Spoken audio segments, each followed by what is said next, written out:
میں ایک مشہور وکیل تھا جو کیس بھی ہاتھ میں لیتا تھا اس کو لازمی جیت کر آتا، پورے شہر میں میرے نام کا ڈنکا بجتا تھا۔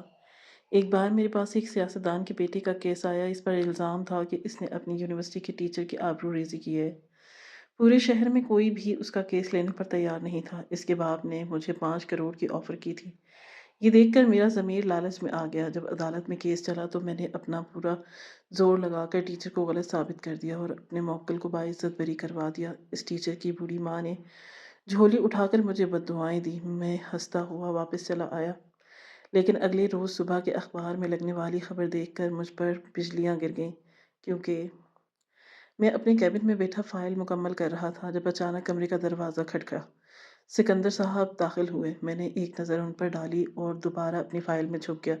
وہ میرے ساتھ ہی وکیل تھے، اکثر مجھ سے فیور لینے کے لیے آ جاتے تھے۔ اندر داخل ہوتے ہی انہوں نے ایک عجیب مسکراہٹ بھی مجھے دی تھی اور کرسی گھسیٹ کر بیٹھتے ہوئے بولے، آپ تو کبھی بھی مجھے بیٹھنے کے لیے نہیں بولیں گے، میں خود بیٹھ جاتا ہوں۔ ویسے اس بار آپ نے کافی داؤ پیچ کھیلے، مگر کیس آپ کے ہاتھ سے نکل گیا، بڑے افسوس کی بات ہے۔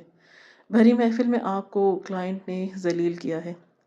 اسی بات میں نے کافی عزت سے برداشت کی۔ وہ مزید کچھ کہتا اس سے پہلے ہی میں اس کو دیکھتے ہوئے بولا کہ میں نے آپ کو اندر آنے کی اجازت نہیں دی تھی، آپ بنا اجازت اندر کیسے آ گئے؟ اور اب میری کرسی پر بیٹھ کر بلا فضول مجھے باتیں کر رہے ہیں۔ میں بہتر ہوگا کہ اپنی زبان بند رکھیں اور اگر کوئی کام کی بات ہو تو کریں، ورنہ آپ جا سکتے ہیں۔ جبکہ سکندر صاحب فوراً ہی کرسی سے تھوڑا آگے کھسکے تھے اور ٹیبل پر جھکتے ہوئے بولے، مجھے ایک بات سمجھ نہیں آ رہی، آپ جیسا وکیل ہمارے پورے کورٹ میں نہیں ہے۔ آپ نے ابھی تک جتنے بھی کیس لیے ہیں، ان کیسز میں آپ کو ایک بار بھی ناکامی نہیں ملی۔